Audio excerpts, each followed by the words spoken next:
Hi, everyone. Thank you so much for joining. We'll let folks trickle in before we get started.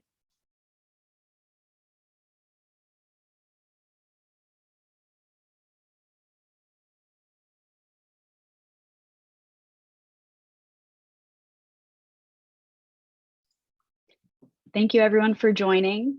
Attendees are trickling in, so we'll give it a couple more minutes and go ahead and kick off the session. Thank you.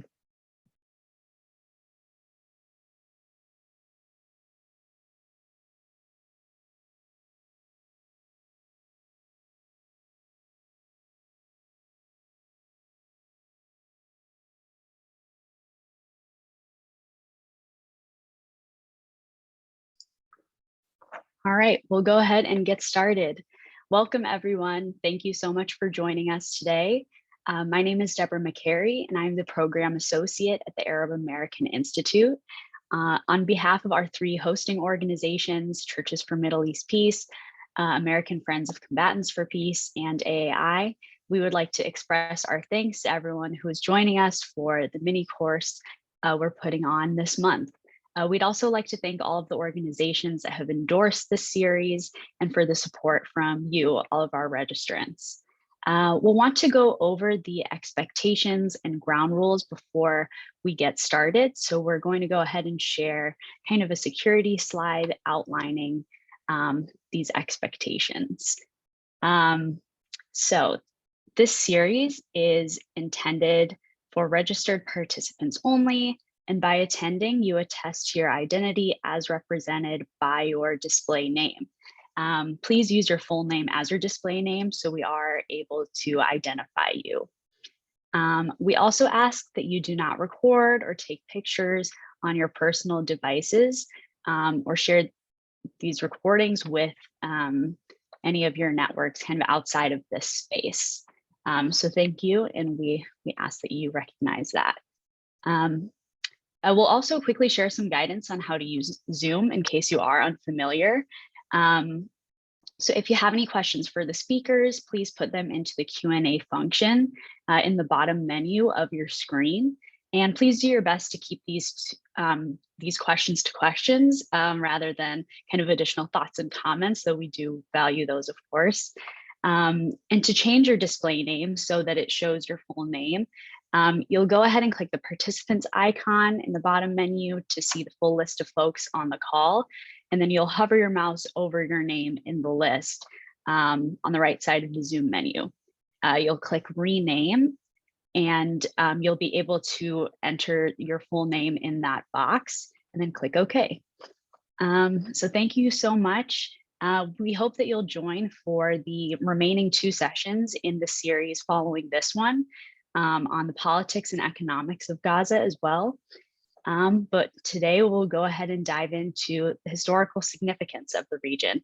And so I'd like to introduce Reverend Dr. May Elise Cannon, the Executive Director of Churches for Middle East Peace, who will be moderating this session on the historical significance of Gaza through the lens of our esteemed speakers' expertise. And those speakers will be Ramzi Baroud and Brian Barber. Reverend Dr. May Elise Cannon is the ED of Churches for Middle East Peace and an ordained pastor in the Evangelical Covenant Church. She formerly served as the Senior Director of Advocacy and Outreach for World Vision US on Capitol Hill, and as a consultant to the Middle East for child advocacy issues for Compassion International in Jerusalem. May, I will go ahead and turn it over to you. Thank you.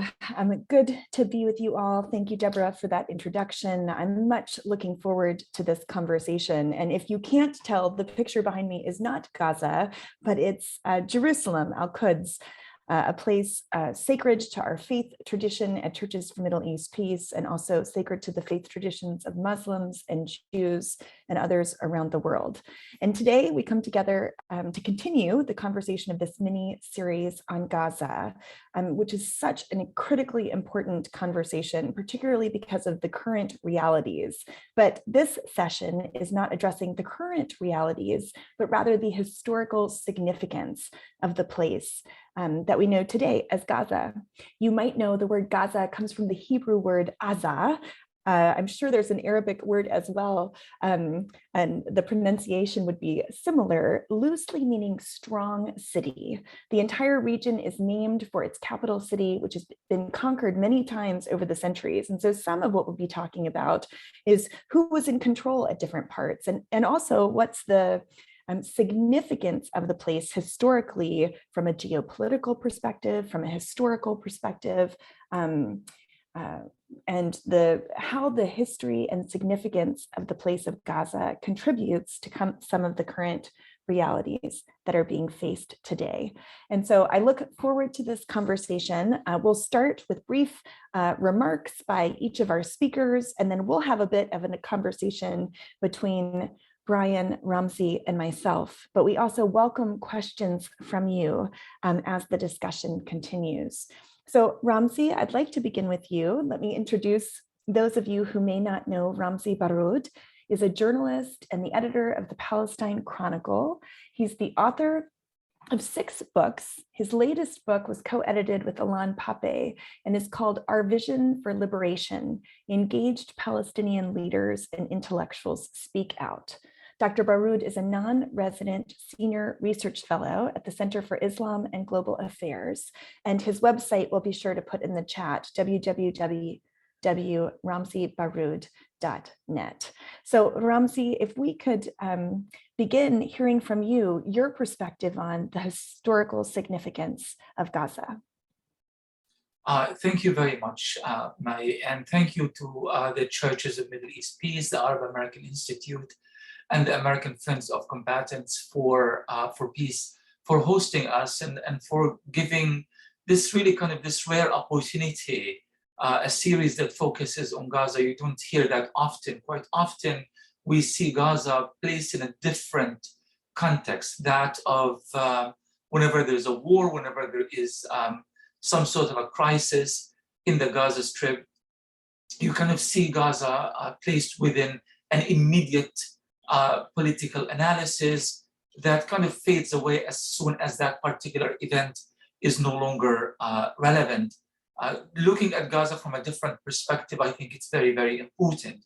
And it could potentially help answer a few important questions. For example, why Gaza, this tiny little place of 365 square kilometers, that's about roughly 181 square miles, why is it so significant that Israel would spend so much of its resources, of its energies, of its propaganda to besiege and launch one war after the other against perhaps arguably, for sure, one of the poorest population on earth, but arguably the poorest, about 2 million people living in a very, very tiny stretch of land. Why is that so significant to Israel? Now, the Israelis try to convey this idea that Gaza is not really important at all, and it has no strategic or geostrategic significance to Israel, but because terrorism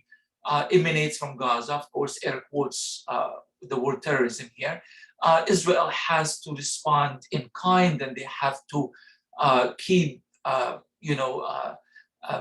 working at destroying the infrastructure of terrorism and so forth. But there is another story that I think a lot of people do not know. Gaza might not be, from a territorial point of view, extremely significant, but there is a story that goes back many, many years ago, and that is the story of resistance in Gaza. And that's what makes the history of Gaza particularly interesting. Since 1948 until today, since the Palestinian Nakba, until this day, Gaza has been more or less a continued force of resistance.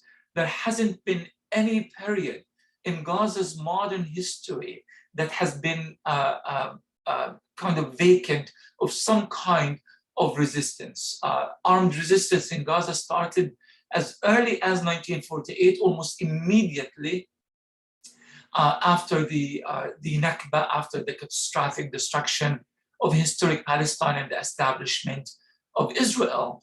And that is with the Fidaiyin movement that began sometimes in the late 40s, but certainly in the early 1950s. I was born and raised in a refugee camp in Gaza. I know of several relatives of mine, uncles, who were involved in the Fidaiyin movement. And the Fidaiyin movement was really quite simple in its, the reason of why it was formulated. Basically, these were peasants who were ethnically cleansed from their land and just overnight found themselves living in these horrific conditions. Nearly 200,000 refugees were basically just found themselves in this tiny little stretch of land that is Gaza, with very little resources. If it were not for the Quakers and few other charities that came to the rescue, many more would have died, in addition to those who have perished to death as a result of hunger, starvation, disease, and so forth. So it was this kind of immediate emotional reaction of people fighting back, simply wanted to go home.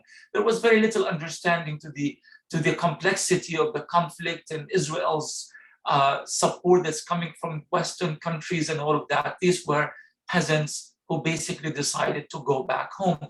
But it evolved from that. The resistance in Gaza evolved from there and took on so many different forms and shapes, and it carries on until today. And I think it's so important to keep that in mind so that we do not make the mistake of engaging in the sort of propaganda that describes the Gazan resistance as terrorist or Hamas oriented and so forth and so on. These are but little stops in the, this long protracted history of resistance in the Gaza Strip that has been taking place for 74 years and counting. But there is another dimension to Gaza history, and it's interesting that you started, Mai, by saying that it comes from the word Gaza, come from a Hebrew word which means strong city. My understanding growing up in Gaza is that Gaza comes from Ghazwa, which means battle. It's a land that has always been contested and a land that has seen so many conquerors, but also so many liberators. Recently, I was privileged to be included in a book on an alternative history of Palestine, or alternative tourism, if you will. The idea behind it is to look at the history of Palestine in a different light, beyond conflict, beyond the Nakba. In other words, we have to appreciate Gaza's history and the history of the West Bank and the history of the entirety of Palestine in a way that doesn't constantly link it to the Zionist movement. In other words, the Zionist movement did not create Palestine, did not put Palestine on a map, and did not situate the Palestinians within certain historical narratives. To the contrary, Palestine has existed as a fascinating and incredible history that goes back so many years. And as a result, I had to look back at my refugee camp, the history of my refugee camp called Nusayrat, which is somewhere in the central part of the Gaza Strip. I grew up in Nusayrat, this refugee camp that's always associated with agony, pain, suffering, hunger, resistance, and resilience, of course, but it's always something that kind of goes back to 1948 and it stops right there. And I didn't know much about my own refugee camp simply because we were not allowed to learn the history of Gaza. We were not allowed, per the military diktats of the Israeli government and the Israeli military administrations in Gaza. Since 1967, they did not allow Palestinians to formulate their own school curricula. And as a result, we didn't know. Once in a while, we would hear one of our teachers so bravely whisper some information about the history of Palestine and Gaza, always looking over his shoulders, so worried that an Israeli or a collaborator could be there and could overhear him. But we knew that there was something incredible that has happened here, and we didn't know much about it. Well, only recently, actually, I had the privilege to dig some of that information. And really what triggered all of this, and I'm sorry, Mai, if I exceed my time, do let me know, please. The reason that triggered all of this is I received an email from a lady in Greece thanking me and the people of Nusayrat for hosting Greek refugees during World War II. That really, really puzzled me. What Greek refugees, how did they end up in my refugee camp before it was a refugee camp? I was under the impression that it was entirely empty. So it turned out that indeed during World War II, the British, who had a so-called mandate over Palestine, brought thousands of Greek and Croat refugees to Palestine, to Gaza. Many of them stayed where later on became the refugee camp where I was born and raised. And the people, the Bedouins, the nomadic tribes that lived in Nusayrat at the time, provided those refugees with the aid and the help and the food that allowed them to survive and eventually return back to their homeland, not knowing that only at the matter of 3-4 years later, hundreds of thousands of refugees are going to be coming to Gaza. So this place have seen many refugees in the past, but quite often the refugees either go home or the place is somehow liberated. But in actuality, Gaza and the history of Gaza go back thousands of years, literally thousands of years. Particularly some of that recorded history goes back to the so-called Middle Bronze Age, the second period. We are looking here at about 3,500 to 4,000 years ago, when the Hyksos controlled Palestine, much of the Levant, and in fact extended their control to a great deal of the North African region and much of Egypt, of course. And eventually they were defeated hundreds of years later. But what they left behind, not just the Hyksos, but also the Romans, the Byzantines, what they left behind is that an incredible history that is now being slowly recovered out of Gaza. For example, you have a Christian town that stood thousands of years ago, where my refugee camp now stands. And only 2 weeks ago, what is considered the largest church in the Levant region was actually recovered in the Jabalia refugee camp in near Gaza City. Jabalia refugee camp is a place that you always affiliate with the Jabalia massacre of 2008-9 and again in 2014.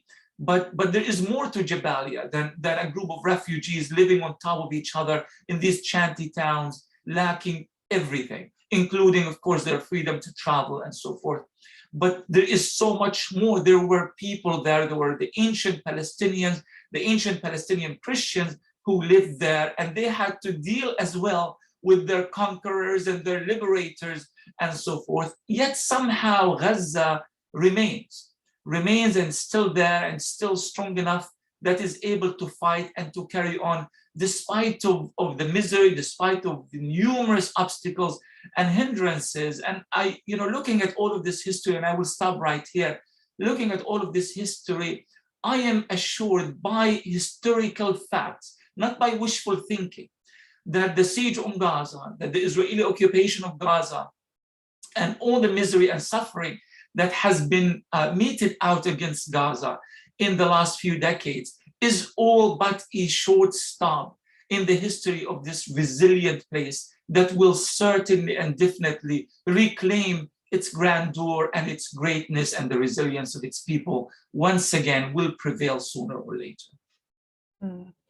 Thank you, Ramzi. And I so appreciate your engaging with the question of the historical significance, considering modern history. My PhD is in US history, but specifically looking at the history of US Protestant engagement in the Israeli-Palestinian conflict. And one of the things we often talk about at Churches for Middle East Peace is that the current conflict is not one that has gone on for thousands of years. It's actually a modern geopolitical conflict. And I think you were talking about a lot of those realities. Brian, before we go to your introduction, if you'll permit me a brief interlude. I've been reading in the chat some of the questions and comments, and we had hoped to have a third speaker that would bring a bit of a Christian historical perspective. But I think what I'll do is, Ramzi, since you talked about some of the contemporary geopolitical issues and modern history, I'd like to take us back to some of the ancient history. And then Brian, we'll have your remarks following that as well. So I think it's important for us to understand that the region or territory we now know as Gaza has been settled since early prehistoric times, mainly by Semitic groups. It was occupied in what we would call in my tradition biblical times by the kingdoms of Israel, Judah, and Judea, and was subsequently held by virtually every major power in the Middle East, including the Assyrians, the Persians, the Romans, the Byzantines, the Crusaders, the Ottomans, and then we transition into the modern geopolitical history. Gaza was captured by an Egyptian pharaoh, Thutmose III, in about 1469 BCE, and is mentioned in the Tel Amarna tablets and the Tanakh tablets as an Egyptian administrative center. It was later conquered by the Israelites from the tribe of Judah and was included in the allotment to that tribe, which we read about in the Hebrew scriptures of Joshua chapter 15. Gaza eventually became a part of the Philistine Pentapolis, the southernmost city in the League of Five Cities, and remained an independent Philistine stronghold from about 1200 to 600 BCE, though it's thought that it did fall briefly to the Assyrians sometime in the 8th century. As a quintessential Philistine territory, Gaza figured predominantly in the narratives that we read about in the Hebrew scriptures of Samson. When I was thinking about the historical significance of Gaza, that was the first biblical story that was brought to my mind. It was here that Samson, while he was visiting a prostitute, eluded capture by the Philistines, and seizing the Gaza city gates, carried them to Hebron. Later, after he was betrayed by Delilah, Samson was taken as a prisoner to Gaza, where he was tortured and confined. And eventually, he regained his strength and pulled down the pillars of the Temple of Dagon in Gaza. That's probably one of the most, for those of us who might come from the Christian tradition, or maybe even the Jewish tradition, that biblical story would be one of the most ancient stories that we associate with Gaza. And as I have spent some time there in recent years, that religious significance historically of the place has helped undergird some of what I heard you talking about, Ramsey, in terms of the question of why is this place so important? Why is it important to Israel? Why is it important for Christians around the world and also for Muslims? I could go through some of the other biblical history. Maybe I'll talk about that a bit later if there are some questions, but I think it's important for us to understand that coming from the biblical history, there were significant transitions of leadership over the centuries and over the decades. And so, leading all the way into the modern times where Gaza was controlled by the Ottoman Empire for 4 centuries, until it was later governed by Britain during the British Mandate period after the end of World War I, which was from 1914 to 1918. And then from 1922, under a League of Nations mandate, that led into the 1948 war and what Palestinians would call the Nakba, leading to nearly 1 million Palestinian refugees, and some of the history and realities that Ramsey just addressed in his introduction. So that is like a 5-minute quick snapshot of some of the ancient history, some of the current geopolitical history. And Brian, since you're going next, I expect you to fill in all of the gaps of the thousands of years in between. So let me introduce you and just share Brian's bio before he shares some opening remarks. Dr. Brian Barber is a social psychologist who over the past 28 years has researched more than 10,000 youth and families in the West Bank, East Jerusalem, and most intensively in the Gaza Strip. These unparalleled research findings have been published widely in top academic, medical, psychiatric, and public health journals. They have provided insight into if, how, why, and when youth engage in political activism and what its impacts are in shaping their future lives, with unique insights into the nature of mental suffering and resilience. Barber is the editor of the Oxford University Press's volume, Adolescence and War, How Youth Deal with Political Conflict. He's currently writing a narrative nonfiction about 3 Gazan families he's known intimately over the decades. Dr. Barber resides in Washington, D.C. and is professor emeritus at the University of Tennessee, a senior fellow at the Institute for Palestine Studies, and recent International Security Program Fellow at New America. So welcome, Brian. We're eager to hear your remarks. And before you continue, you are muted. Let's see. There we go. Yes, there you go. Okay. Thank you so much for the invitation and to the sponsoring agencies. Gaza is a very important part of my life professionally and personally, so I'm always happy to speak about it. You know, I've studied, I have every book on Gaza written in English and some other languages sitting on top of my cabinet here, including one of Ramsey's books. So I've studied the history intensively. I'll make some brief comments about the ancient history, but in the end, I'm really glad that Ramsey focused on the recent history that is most commanding, and that being the resistance movements and the efforts to become freed from the occupation. So some tidbits on the ancient history. I mean, there is one basic reason why Gaza is important, has been important historically. It's because of its geographic location. So it is where all conquerors traveled from Africa to Asia and Europe, and therefore it's been strategic for all sorts of military purposes. Many pharaohs were there. Napoleon was injured there. Alexander, I lost 10,000 men defending Gaza or taking Gaza. But it's not just military prominence of the place. A few know that Gaza was the center of the spice trade. It was the center of the slavery trade. It was also a center for education and reasoning. It had its own coinage. It was so important. And it had its own calendar. So it was prominent politically, militarily, but also culturally, a very advanced place of reasoning and intelligence. That, I know that from reading books. What I know better is the recent history of Gaza and Palestine more generally. And that has been in the form of studying. I'm a social psychologist. I study young people and how the context they inhabit impact them, either positively or negatively. So I first went to Palestine in 1994, and specifically Gaza in 1996, where a team of sociologists and I conducted very rigorous research on Palestinian families. The impetus for the study was that there were concerns among Palestinian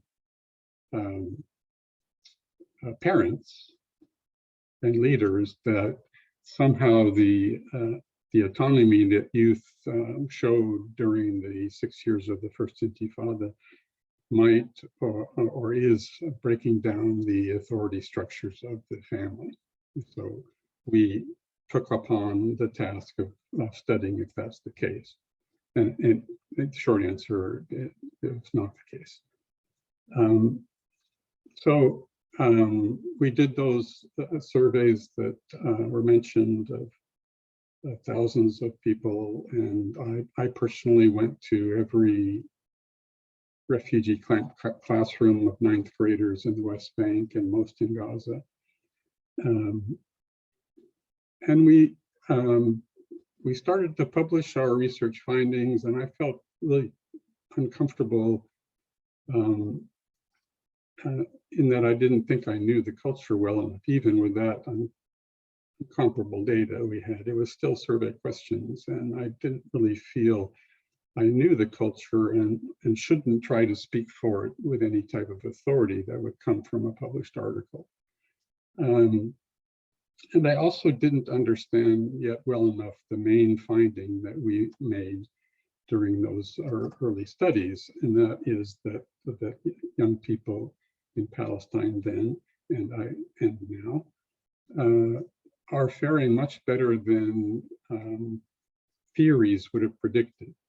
So sadly, even today, psychological, psychiatric theories, etc., try to teach us that exposure to a trauma, even one trauma, will seriously impact our psychological and social well-being. And that's the mindset that I and my team came with. And what we found was that that was just not the case, that young people were faring remarkably well. And I needed to understand that question more. And so I decided to shift my research methodology and become more of an ethnographer, and started living in refugee camps in Gaza, including Ramzi's camp, Nusayrat, and for months and months at a time, and just tried to listen and learn. And so what I'll say now in terms of findings from our research and my observation and my learning over all these now 28 years has to do with the notion of what we loosely call resilience. I like to call it endurance, but the ability of Palestinians, and particularly Gazans, given their unique hardships, their ability to keep going and not have been destroyed psychologically and socially, given all they've gone through. So I'll just briefly give you 2 or 3 pieces of understanding, research findings that have taught me what I believe I know now about human functioning in these very serious conditions. I'll tell you an anecdote to start. When I first sat down to speak personally with a group of young Palestinians, 17-year-olds in Jerusalem, in the old Capitol Hotel, it was a profound moment for me of personal growth. Let me just tell you the anecdote. So when I interview young people, and I've done so hundreds and 15 cultures or so, I always open with a question like, tell me when you are happy. Just an open-ended question, you know, to just elicit some kind of personal insights from these 4 young Palestinians. And I was taken aback by their answers. You know, I know what kids say answer to this question, I thought. And their answers were just off base, I was thinking to myself. They weren't about, I'm happy when, you know, my girlfriend is with me. I'm happy when I pass a test. I'm happy when X, Y, and Z happens. They were giving me answers like, I'm happy when Abu Omar's health is good. Yasser Arafat's health is good. Another said, I'm happy when the peace process is going well. And I was thinking to myself, no, these guys don't understand my question. So I probed. This is embarrassing for me to say, but I probed. No, I want to know when you are happy, when you personally are happy. And they just didn't get why I didn't get their answers. Finally, one of them said, Dadak said, oh, I think I know what you mean. I'm happy when I run. And I thought, finally, these kids are understanding. And then he said, but whenever I run, the soldiers want to arrest me. I learned a couple of profound things there. One is that, remember, I'm a social scientist. One is that it opened a whole new window to me about what it means to be well. And what I learned from these folks who understood my question from the beginning, it was I who didn't accept their answers, was that one's personal well-being is in fact, in certain areas, impacted by political conditions. We tend to separate politics, religion, and so forth, but here was my first insight into the fact that the well-being of Palestinians, Gazans in particular, really is a matter of the context, the political context they're living in. Often their daily life impacted by decisions made in Tel Aviv or Washington or Brussels. Which border is going to be open, how many people are going to be let through, how much material is going to come in, and so forth. So that's my first lesson. After the months and months of living in Gaza from 1996 to about 2000, I spent 18 or so months in those years. I felt I was going to know the situation, the people, the psychology of the young people through my observation and research findings. And I wanted to understand, okay, so what is this? Is this something Palestinian? Is this something Gazan? Is this a function of the historical time we're living in? How is it that these young people are still sane? And much more than sane, active, happy, to the extent that one can be happy in those conditions, and so forth. So I decided I'd do a comparative study, and I went to Sarajevo. Good comparison, Muslim population, territory, politically unstable, historically, and they experienced years of exposure to violence during the siege of Sarajevo. And there I learned the next piece of insight. Those young people I interviewed in Sarajevo were the most distressed, most dysfunctional group of young people I've interviewed ever in all of these cultures. And I had to understand why, and it became clear after a while. In the Bosnian case, they were totally unaware of why the war happened. All of a sudden, the next day in school, half the classmates were gone. They turned out to be the Serbs. Families had fled. They didn't even know who the enemy was until they deciphered the symbols on the tanks that were shooting at them.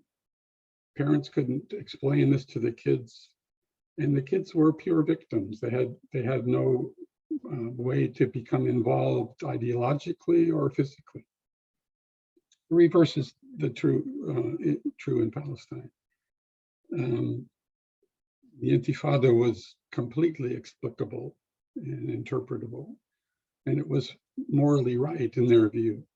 This was something that needed to be done. This yoke needs to be lifted from us. And it was also a moment where the young people could actually physically and ideologically contribute. And there, the lesson is that the response to adversity, political conflict included, depends a lot upon how interpretable the moment is, how much sense you can make out of it. And part of the reason Gazans have fared so well, Palestinians in general, is because they understand this.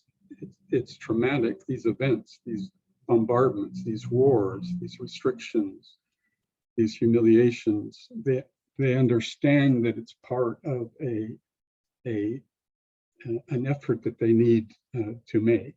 It's right morally, it's right religiously, it's right politically.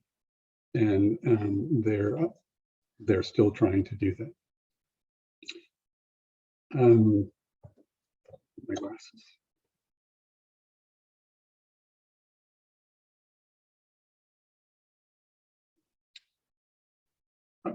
I fear that I'm going over time, so let me just summarize quickly a couple other findings.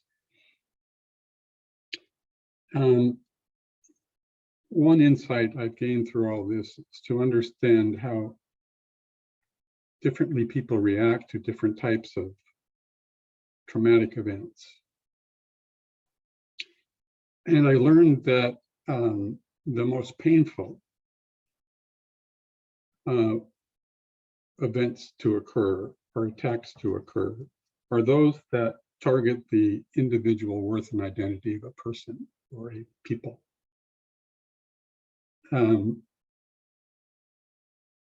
Ironically, that same attack creates a response, a resistance response. Because all of us, I'm coming to learn, will defend ourselves. You tell me that I'm not a person, you tell me I'm subhuman, you tell me I don't have an identity as a person or a people, I'm going to resist that. And any one of us would do the same. And so another key, ironically, to the success of Palestinians in surviving their horrible hardships is the fact that they are fighting for their basic dignity, and that fight will never end, because they'll not give up on demanding basic human rights and the right to call themselves a human being and a people. I'll close with this final anecdote. Often people ask me, how do they do it? You know, how can they keep going? And I've come to understand that myself. But I asked Ashraf, a friend of mine, a couple of years ago in Gaza. So, you know, people ask me all the time, how can you do this? How can you guys? You're so miraculous that you keep living and enduring and so forth. And he looked at me, we're good friends. He looked at me and was kind of perplexed by the question. He simply said, well, we move on. What would you do?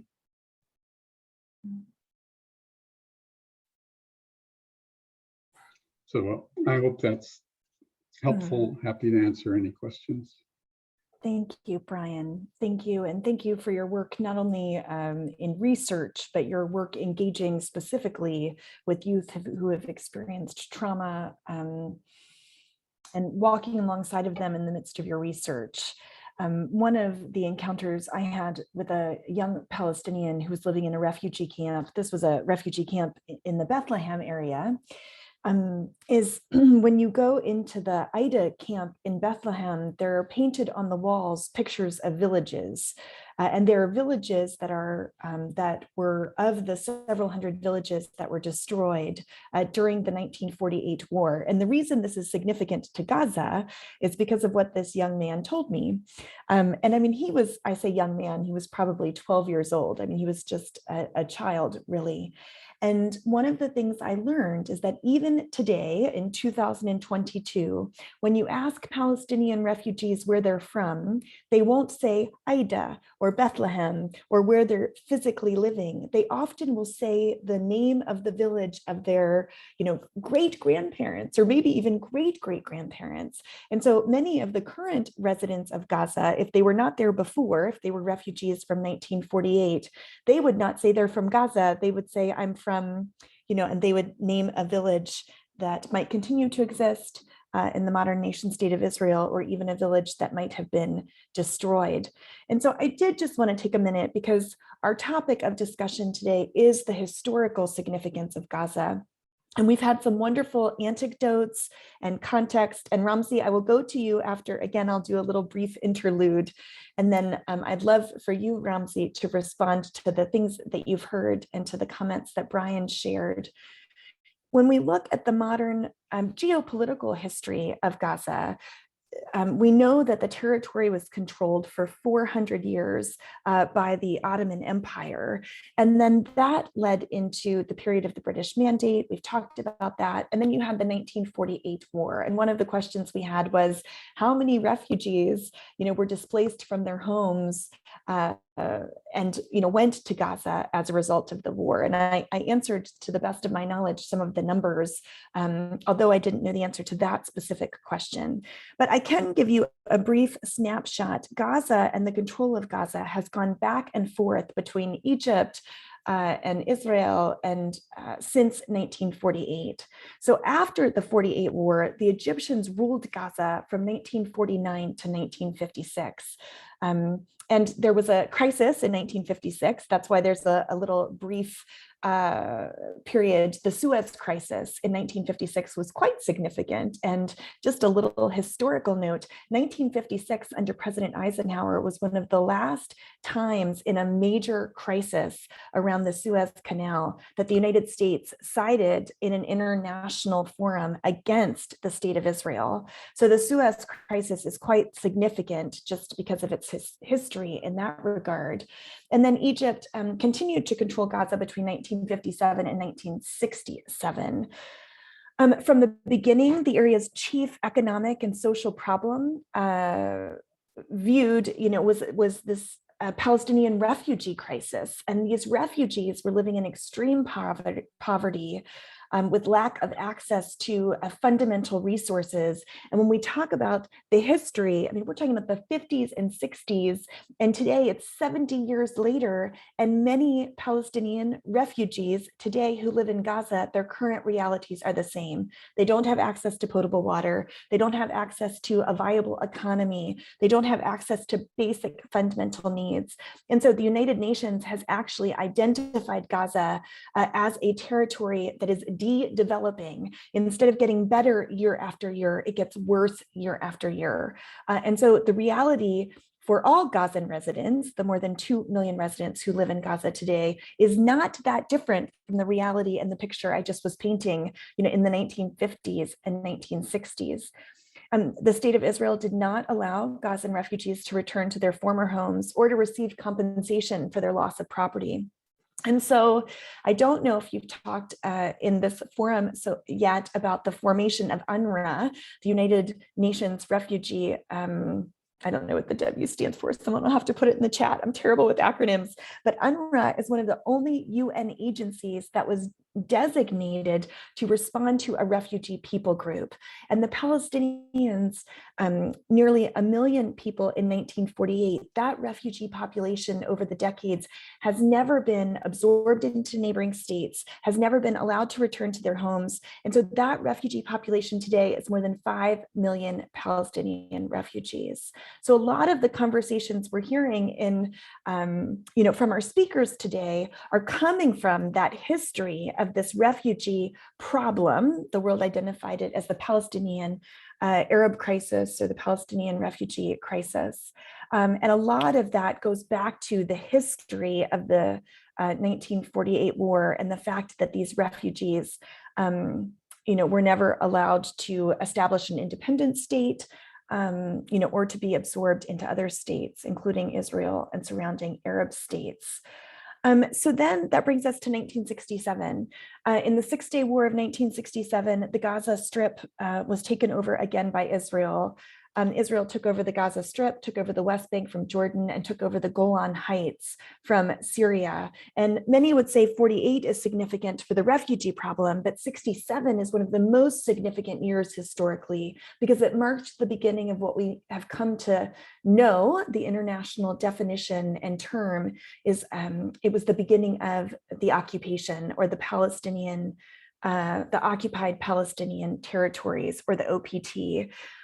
So the occupied territories includes the Golan Heights, but the OPT, the occupied Palestinian territories, by international definition includes East Jerusalem, the West Bank, and Gaza. And so that began in 1967. And as we're talking about, and this is where I'll pass the baton in just a minute, to talk about what life was like for people living in Gaza between the Six-Day War and then the first Intifada and then the second Intifada. You've had significant political shifts, but the reality of life in Gaza in terms of the economy, in terms of some of those other humanitarian concerns, that has never seen a marked increase.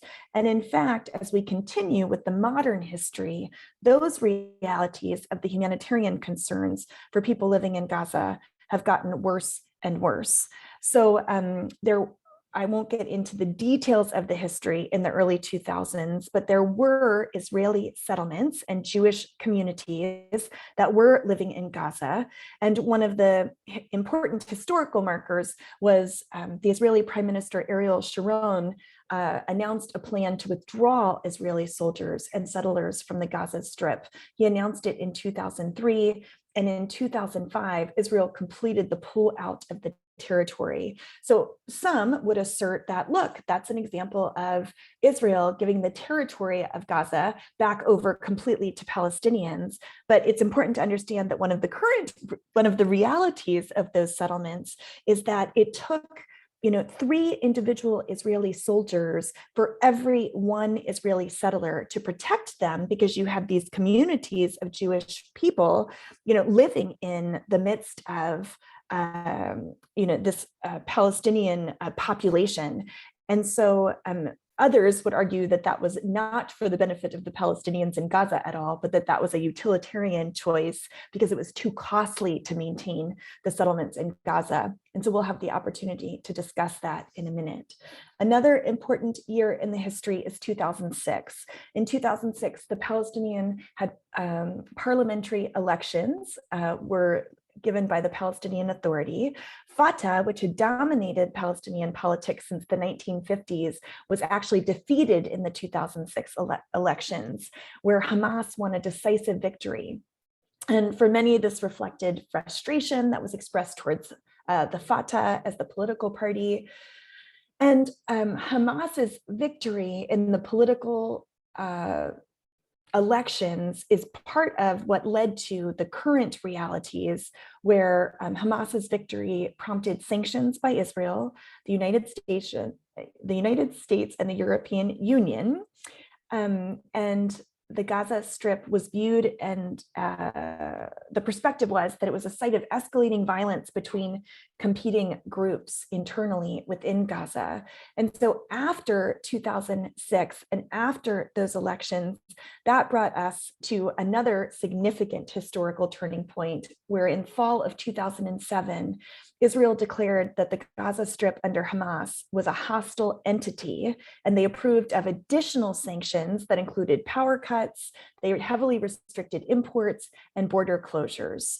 And then we lead into this period of 3 successive wars between 2008, 2009. There was another war that was much shorter in 2011. And then there was this horrific war in the summer of 2014. And I just want to say about the 2007 decision is when the blockade of Gaza began. So many people will describe Gaza as an open-air prison. I've had the privilege and devastation of going into Gaza about once a year at the last several years.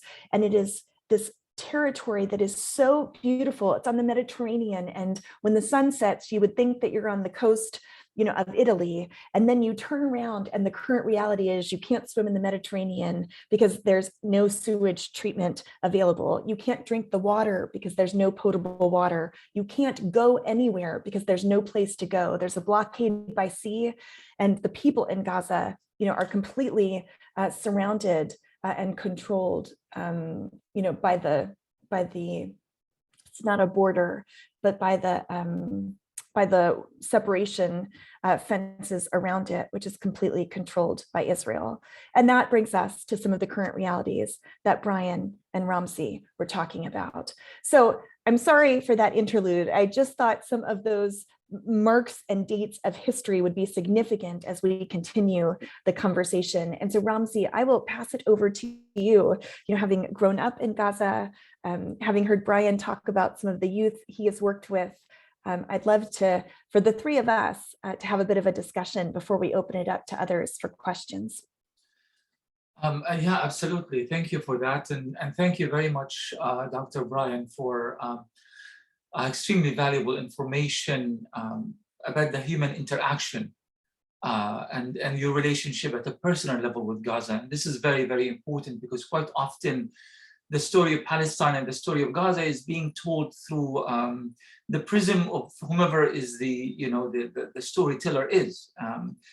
In fact, I think it's interesting that that when we started, Mai made a reference to the origins of the etymology of the word Gaza, and I made a completely different reference to a different language, just because for me as a Palestinian Arab growing up in the Gaza Strip, I would like to see some sort of a Canaanite perhaps reference or an Arab reference as opposed to a biblical reference. So it's quite important really, as Edward Said has argued, that the story is greatly affected by who is telling the story and under what historical circumstances is that story being told. And as someone who grew up in the Gaza Strip, I saw the story of Gaza in quite a different light than that of how people see it from outside. I'll give you an example. When I went back into Gaza in 2012, it was the only time in many years that the Egyptians would allow me, and that's thanks to President Mohammed Morsi, who died in an Egyptian prison shortly after. There was a period in which Palestinians were allowed to go back to Gaza after being exiled for many years, and I took advantage of that period, and I went back to Gaza. What I saw there, the immediate impression I had when I went to Gaza, is this thing that I have accumulated through years of interacting with Palestinian solidarity groups, with Palestinians living abroad, kind of seeing Gaza as a place of war and victimization and all of that. And that's really kind of affected me a great deal. So I would walk in the streets of Gaza as almost as an outsider, even though I was born and raised in Gaza and I left when I was 22. But it felt like I was just kind of looking for the tragedy that is Gaza. And that was, soon after another war that was quite brief in 2012.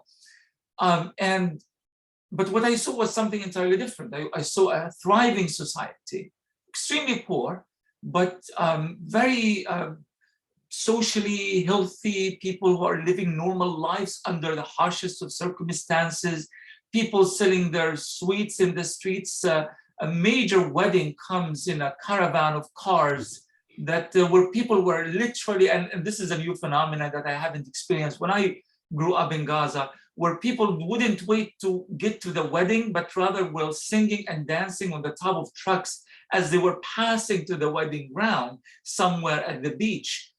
When I went to the beach, I saw the people sitting in their cafes, doing argila, singing, doing dabka, and so forth. An interesting experience was when I looked at the posters of the martyrs that are basically the martyrs of various wars, where the pictures kind of crowd over another pictures and so forth. But then I realized that there was an interesting phenomenon. They were not all martyrs. They were not all dead Palestinian families, children, mothers, and fathers. There were also people congratulating one another on, going to do pilgrimage in Mecca, and the family of such and such congratulates the family of such and such for the wedding of their, the wedding of their son or the birth of their grandson, and so forth. And I found that to be extremely telling about the nature of Gazan society, how life and death interacts as part of the everyday normal, how celebration and triumph and joy can also coexist with the tragedy of loss that has been inflicted upon them as a result of the sieges and a results of war. So in a way, it kind of took me maybe a couple of days to relocate myself back to the Gaza that I have known before I left to the United States. And I started realizing, no, Gaza hasn't changed. Maybe my perception has been influenced by outside circumstances, but Gaza itself remains the same, and it's committed to that ideal.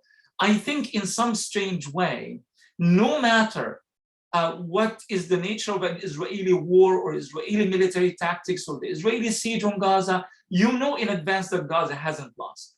if you look at the trajectory of history of resistance in Gaza, you know that Gaza cannot possibly lose, because it is something that is enshrined in the mindset of ordinary people in Gaza, that we have been here. And this is why I made a mention of the Hyksos, and we could talk so much about what happened since then. The Fatimites, I mean, the Fatimites' history in Gaza was particularly incredible, and the power that rose in Palestine and in Gaza in particular as a result of what happened there, the Battle of Ain Jalut, the defeat of the Mongols, and so forth and so on.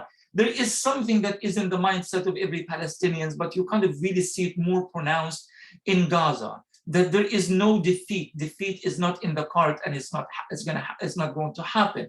And I know that sometimes saying this may appear to downgrade the nature of the tragedy or to dehumanize Gaza in a certain way by saying, well, you know, if you keep using this kind of inflated terminologies, then we might not focus on the tragedy that is happening in Gaza. And yes, I can see that happening, but in truth, there is something that is so ingrained in the collective mindset of the people in Gaza that where they see themselves as a conduit between a previous history and a history in the making.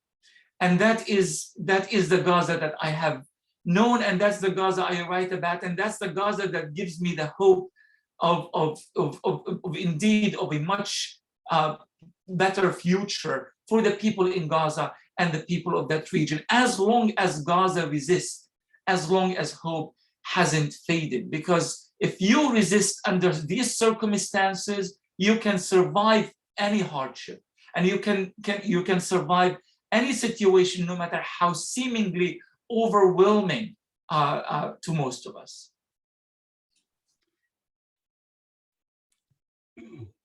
I'll offer a probably too personal anecdote, but a few years ago, I got a very serious diagnosis of cancer.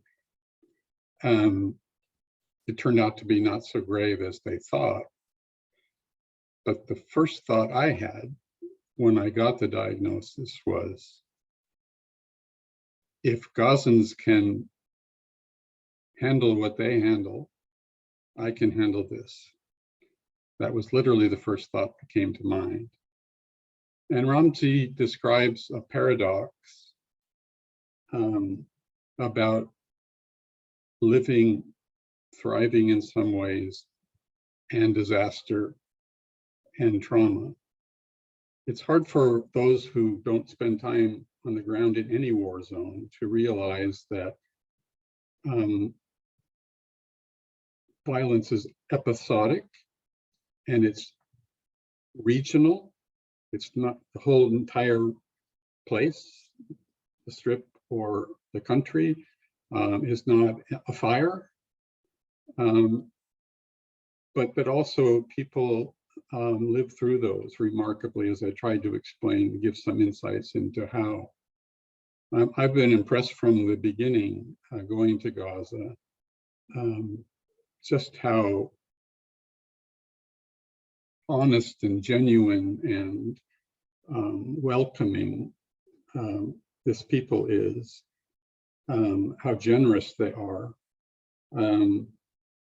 but how they've learned to be able to move forward. As Ashraf said to me, we just move forward. What else do you expect us to do? Fall apart? And that's all fueled by this notion that we deserve to survive, we deserve to live, we deserve to have dignity, and that will never extinguish, which is another way of saying what Ramzi just said. That's not going away. It's true that the vibrancy of the people has changed. So I first went in 1996, and I've been there every year for weeks or months until just the last 2 years ago, when I barely escaped the pandemic. I was in Gaza. And it's true that over these almost three decades, there's been a tragedy occurring in this very strength, the people that Ramzi and I have been talking about. I mean, what else would we expect? these hardships are terrible.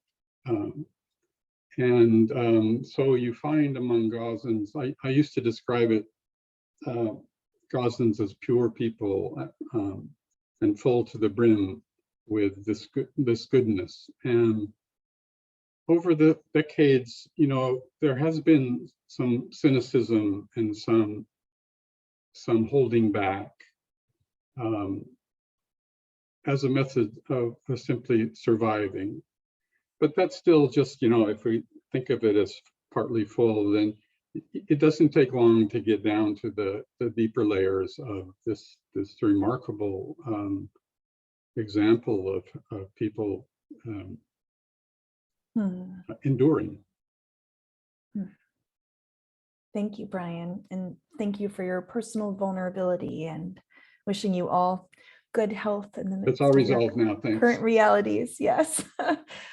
I'd love for us to transition into, we have dozens of questions waiting for us. So if I might ask that we would take just a minute or so, not several minutes, just a minute or so to answer, and we'll try to get through as many of these questions as we can.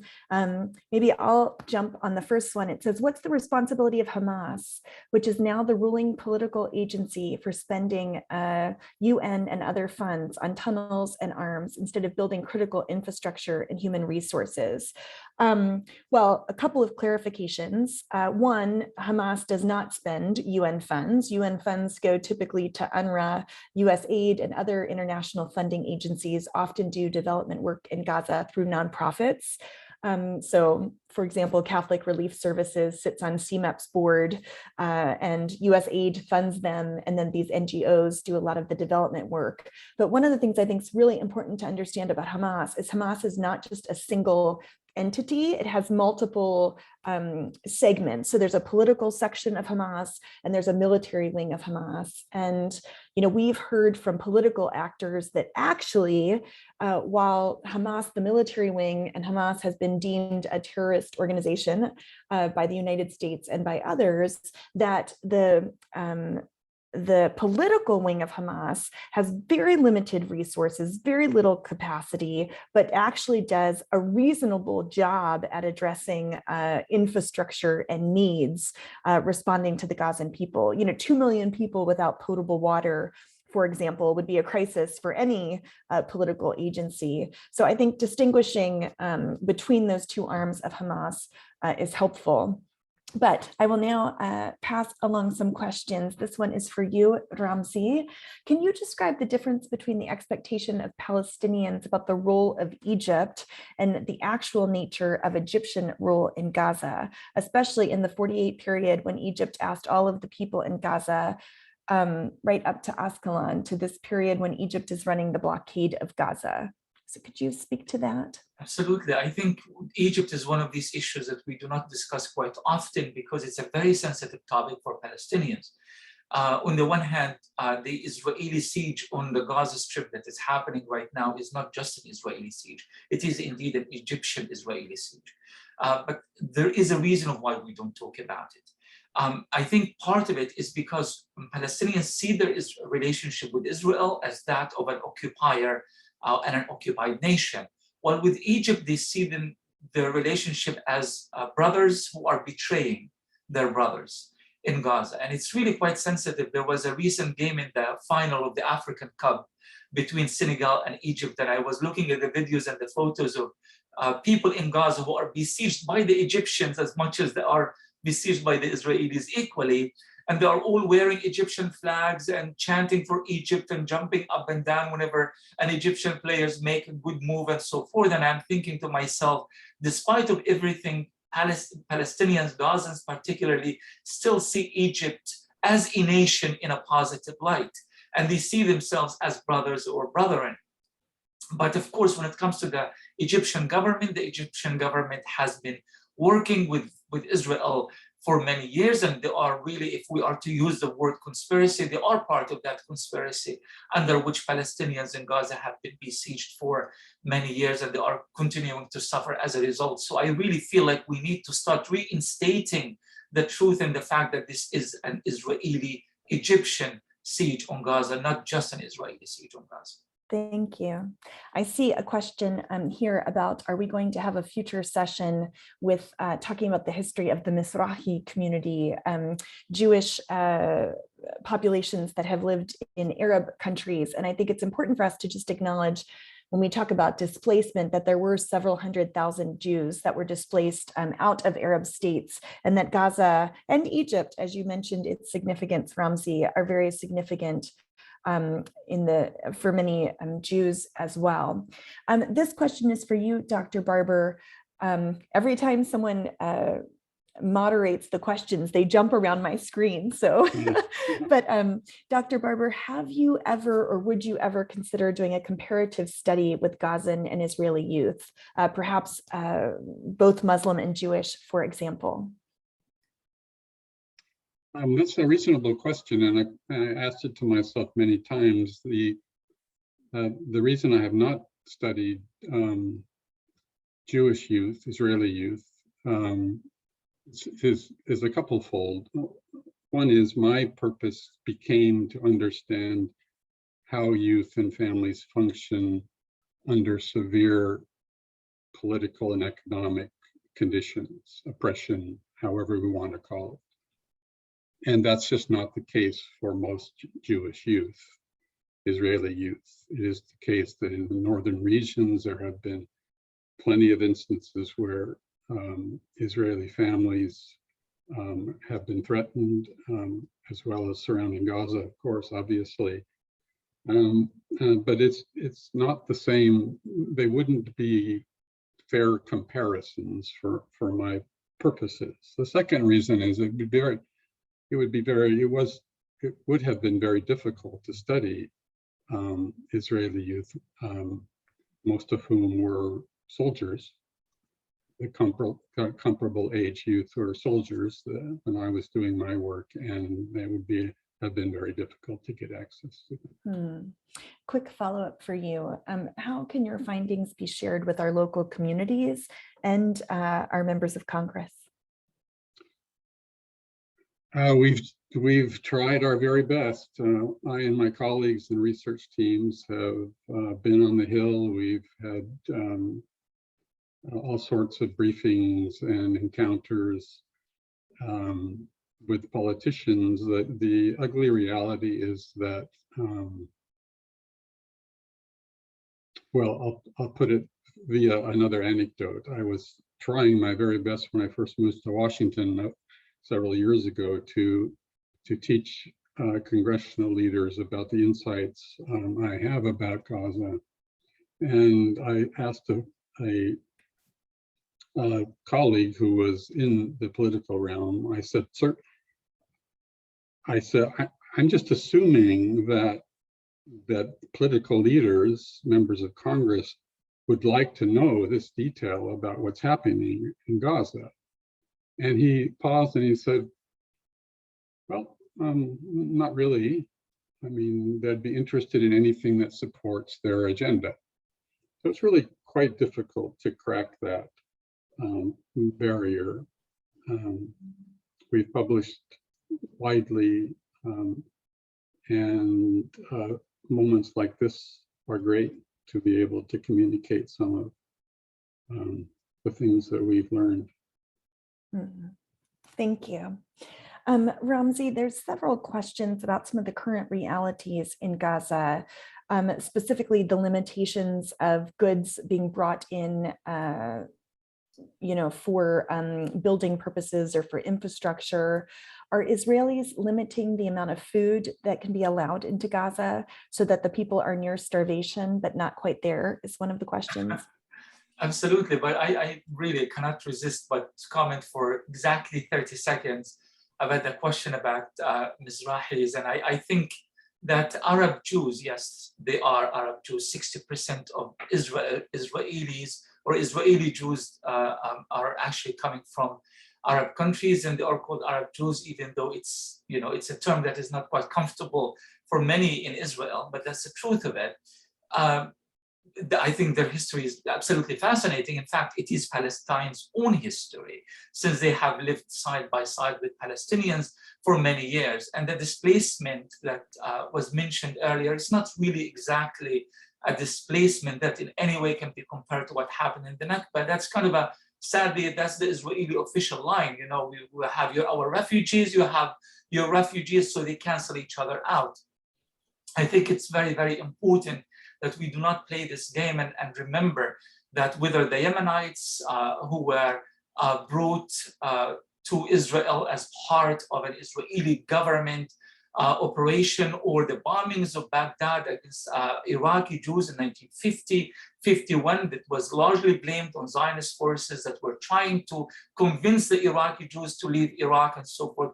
We have to place this within the right proper context. That is really an outcome of the Zionist drive to populate Palestine with as many Jews as possible. And let's not forget, following the more recent terrorist attacks in Paris that killed a lot of innocent people, Netanyahu immediately made a call on French Jews and called for mass migration of French Jews to Israel as a result. So this whole idea of using crises to manufacture mass migration been going on for such a long time. If indeed the idea is about the history of Israeli Jews who come from Arab nations, that's an incredible history, and it goes back to Al-Andalus of hundreds of years ago. And it's really kind of beautiful history when you think about it.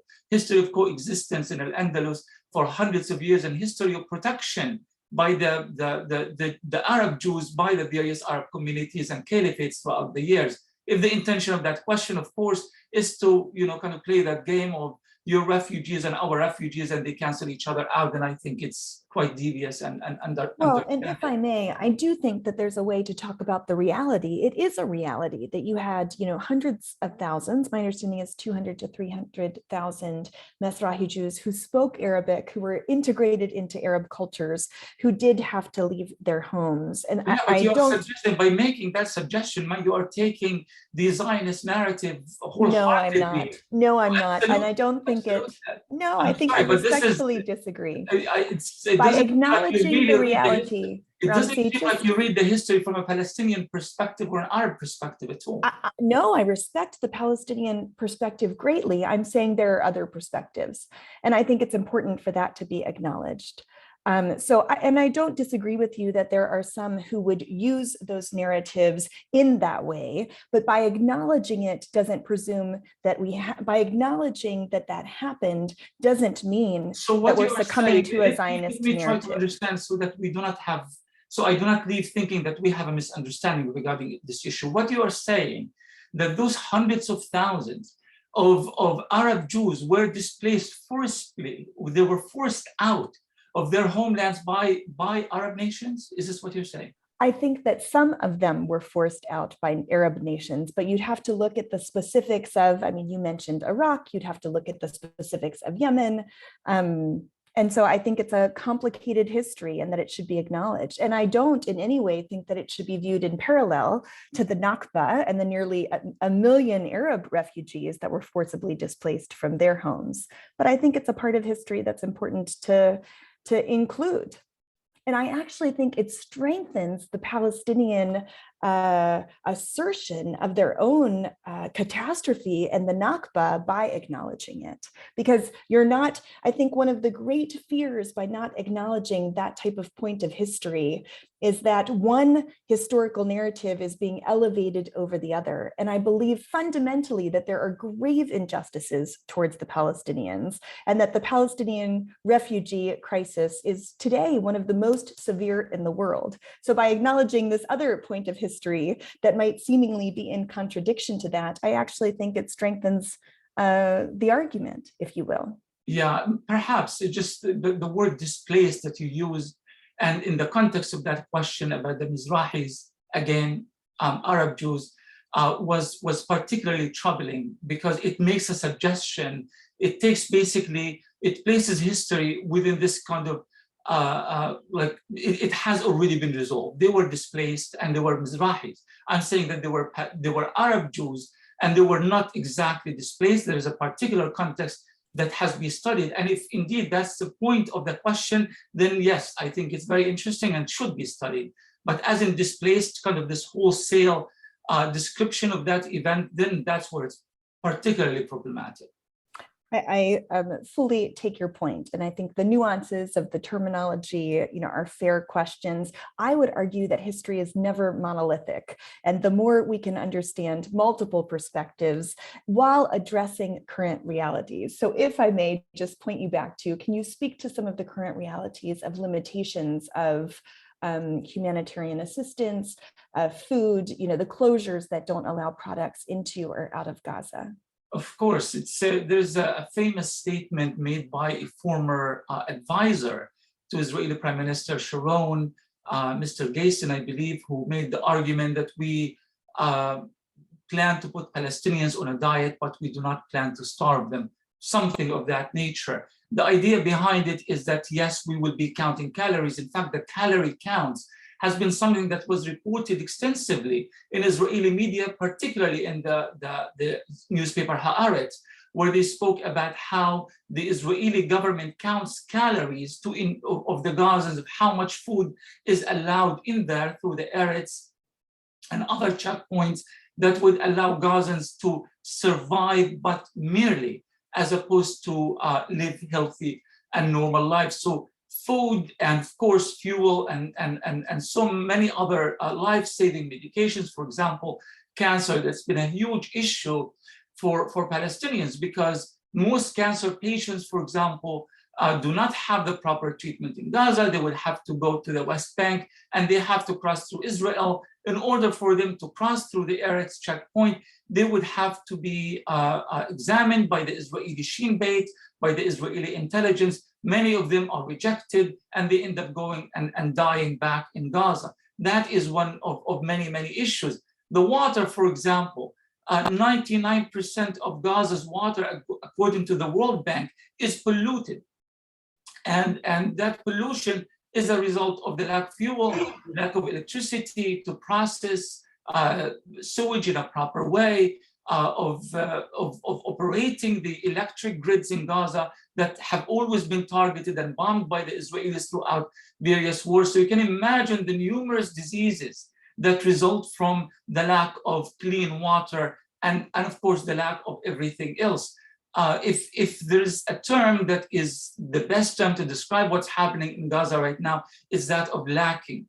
There is a lacking of everything. Yet, as we said earlier, despite of this lacking, which is really designed to break the will and the backbone of Palestinian resistance in all of its manifestation in the Gaza Strip, despite of that lack of everything, somehow Gaza persists and somehow it carries on, as Ashraf has said and conveyed by Brian. Thank you, Ramzi. Yes, go ahead, Brian. I'll just weigh in on a couple of things. It would be fair to say that while it seems to have been true that at a certain point in time, Israel did count calories that went to Gaza, that's not the case any longer. But the fact that there is insufficient and irregular deliveries of basic needs is a fact and worsening. The water issue is key. The electricity is key. Now, there have been times when I've been in Gaza where we lived on 2 to 4 hours of electricity a day, sometimes 6 hours. I don't know the amount of electricity at this moment, but I can guarantee you it's nowhere near 24 hours. That electricity fuels not just homes with lights and refrigerators, but sewage plants. And so it creates a major sanitation problem. But I would add that one of the most extreme restrictions, the most painful and restrictions is on mobility. The inability of virtually the entire population to even step a toe outside of Gaza Strip. The bulk of the population of Gaza are youth, young people, and a fragment of them, a small fragment, have had the opportunity to ever leave the Gaza Strip. this is confining and strangling. Here you have a population that are, one of the most highly educated populations in the world. The literacy rate in Gaza is over 95%, which surprised many people. School completion is high. These are active, intelligent, ambitious people who can't even go 20 miles down the road and outside of Gaza, can't visit relatives, can't get health care that they need. So these movement restrictions are on the top of my list of what is crippling, psychologically at least, crippling the Gaza population. Yes, I hesitate to leave on such a note with a lack of hope, but I think we have to acknowledge the severity of the current realities, which are not improving. They're only decreasing or increasing in their severity, if you will.